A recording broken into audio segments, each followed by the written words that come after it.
तुम्हारा हक कोई माइका लाल नहीं मार सकता।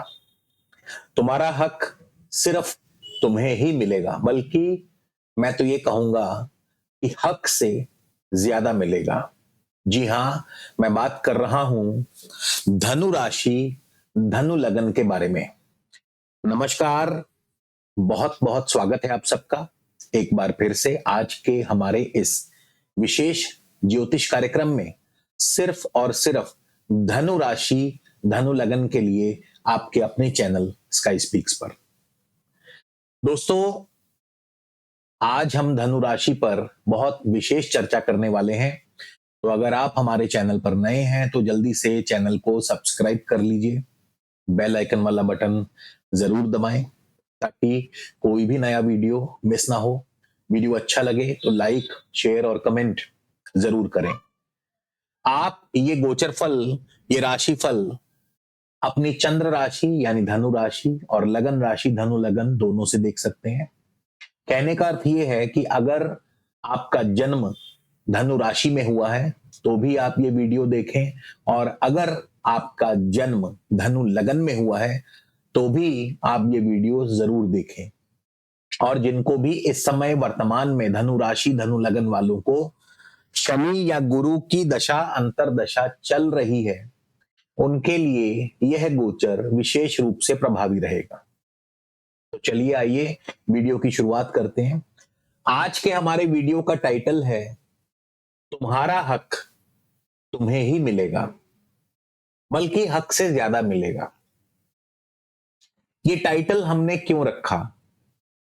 ये टाइटल हमने इसलिए रखा क्योंकि शनि आपके चौथे भाव में गोचर कर रहे हैं और शनि पर गुरुदेव बृहस्पति का पूर्ण आशीष बना हुआ है। इसलिए ये टाइटल बहुत फिट बैठता है इस गोचर के ऊपर। कैसे? अब अगर हम अकेले शनि की बात करें जो कि आपकी राशि से और आपके लगन से चौथे भाव में गोचर कर रहे हैं, अकेले शनि की अगर हम बात करें तो अकेले शनि चौथे भाव में कभी भी शुभ फल नहीं देते हैं, इसमें कोई दो राय नहीं। चौथे भाव में शनि हो अकेले तो क्या रिजल्ट्स देते हैं? व्यक्ति को उसकी पैतृक संपत्ति नहीं मिल पाती, यानी पैतृक संपत्ति को लेकर के विवाद बढ़ते हैं। इसके अलावा यात्रा में कष्ट या चोट, व्यर्थ का कोई ना कोई अपमान सहना पड़ता है, कोई ना कोई कलंक सहना पड़ता है।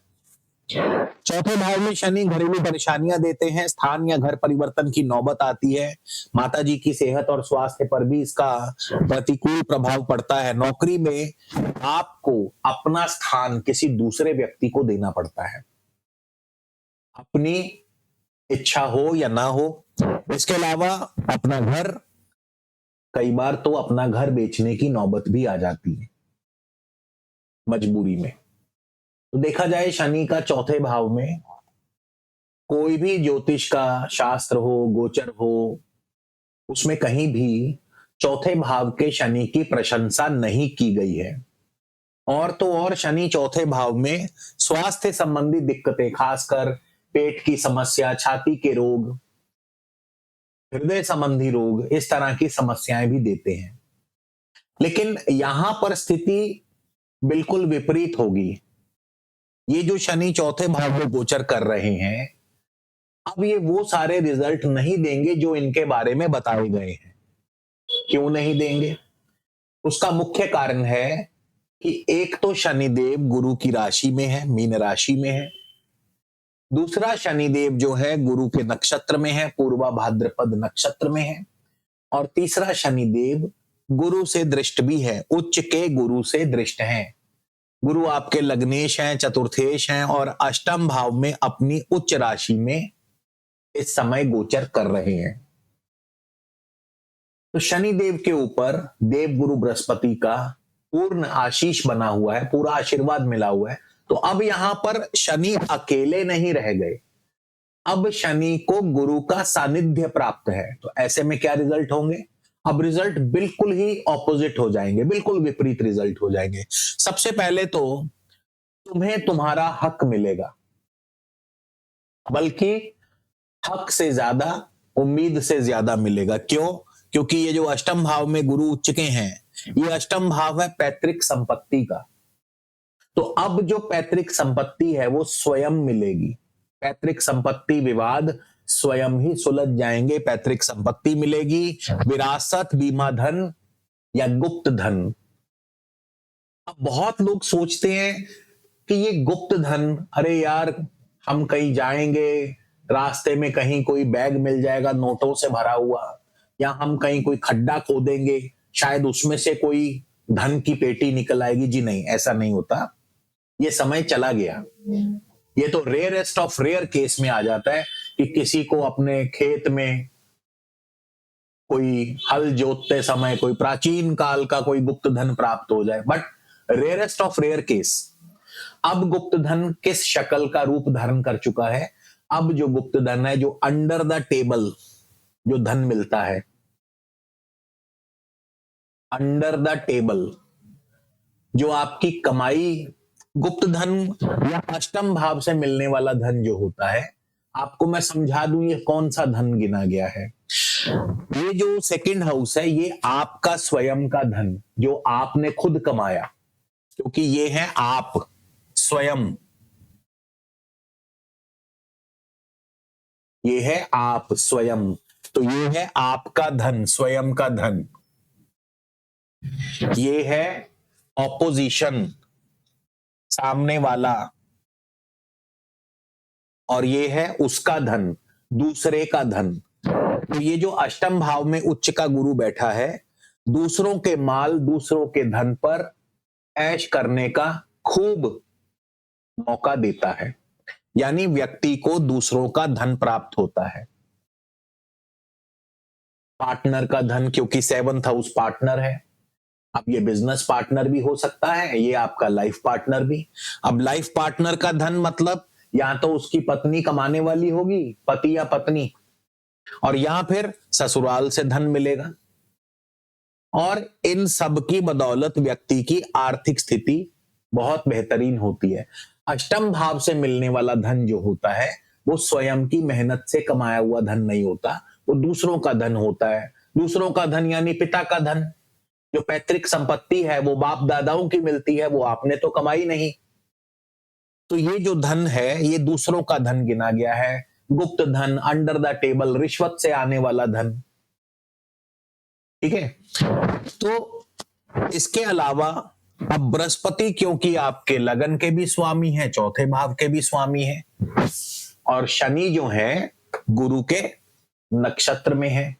और अगर देवगुरु बृहस्पति की आपकी कुंडली में भी अच्छी पोजीशन है, जैसे कि बृहस्पति आपकी स्वयं की राशि में हो, स्वराशि में हो, लगन या चौथे भाव में हो, केंद्र या त्रिकोण में बैठे हो, तो ऐसे में नेम, फेम, मान, सम्मान, पद प्रतिष्ठा, हाई पोस्ट, उच्च पदवी। अब यहां पे आपको अपना स्थान किसी को देना नहीं पड़ता, यहां पे दूसरे लोग आपके लिए अपना स्थान छोड़ देते हैं। तो उच्च पदवी, हाई पोस्ट, उच्च शिक्षा, क्योंकि चौथे भाव के स्वामी है गुरु, ज्ञान के कारक है, नॉलेज के कारक है, उच्च शिक्षा। और तो और यहां पर खुद का नया घर, नया वाहन लेने का योग भी बनता है। तो शनि का जितना भी अशुभ फल है, वो गुरु के आशीष से शुभ फल में बदल जाएगा, इसमें कोई दो राय नहीं। हाँ, बावजूद इसके कई लोगों को, अब ऐसा नहीं है कि सभी धनु राशि, सभी धनु लगन वालों को अच्छा ही फल प्राप्त होगा, ये जरूरी नहीं है। कॉमन सेंस की बात है कि पूरे संसार में 800 करोड़ लोग रहते हैं, लगभग 8 अरब के करीब लोग रहते हैं। अब उसमें उसको 12 से विभाजित करें तो एक राशि के अंतर्गत भी मोटा मोटी तौर पर देखें तो काफी सारे लोग आ जाते हैं, करोड़ों की संख्या में। तो सबको एक जैसा रिजल्ट कभी भी नहीं मिलता। तो ये जो रिजल्ट डिफरेंट होता है, ये क्यों होता है? किसी को दशा अंतरदशा अलग चल रही है, हो सकता है अब सभी धनु राशि, सभी धनु लगन वालों को शनि या गुरु की दशा चल रही हो, ये तो जरूरी नहीं है। और ऐसा भी जरूरी नहीं है कि सभी धनु राशि, धनु लगन वालों की कुंडली में उनका शनि या गुरु अच्छा बैठा होगा, ये भी जरूरी नहीं है। तो बहुत सारी चीजें हैं, लेकिन हाँ, गोचर का जो जनरलाइज फल है वो यही है। तो जिसकी कुंडली में गुरु शनि अच्छा होगा और जिसकी कुंडली में गुरु शनि की दशा अंतरदशा चल रही होगी, उनको ये सारे फल प्राप्त होंगे। ठीक है ना?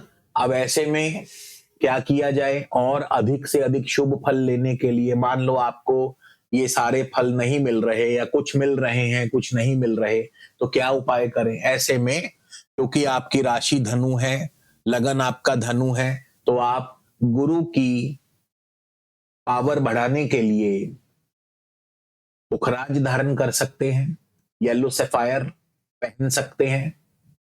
पुरुषों के दाएं हाथ में इंडेक्स फिंगर में सोने या चांदी में 7.25 6.25 रत्ती का पहन ले। महिलाएं बाएं हाथ की इंडेक्स फिंगर में 6.25 रत्ती का सोने या चांदी में धारण कर लें। इसी तरह भाग्य की वृद्धि के लिए माणिक धारण किया जा सकता है, रूबी पहन सकते हैं अनामिका में। This is the Anamika. पुरुष अपने राइट हैंड की अनामिका में 6.25 रत्ती, महिलाएं लेफ्ट हैंड की अनामिका में 6.25 रत्ती का रेड रूबी पहन सकते हैं। इसी तरह बुद्धि के लिए, विद्या के लिए, संतान की तरक्की, संतान की प्रगति के लिए आप मूंगा धारण कर सकते हैं। मूंगा भी अनामिका में ही पहना जाता है, सोने या चांदी में। और आपको काले और नीले रंग से बिल्कुल परहेज रखना है। अगर आप नई गाड़ी लेने की भी योजना बना रहे हैं तो आपको गाड़ी का रंग काला नहीं लेना है। वैसे तो मैं आपको बता दूं, जिनकी कुंडली में भी अगर शनि चौथे भाव में बैठे हैं तो भूल कर भी काले रंग की गाड़ी या वाहन नहीं खरीदना चाहिए। जय शनिदेव, जय हिंद, जय भारत।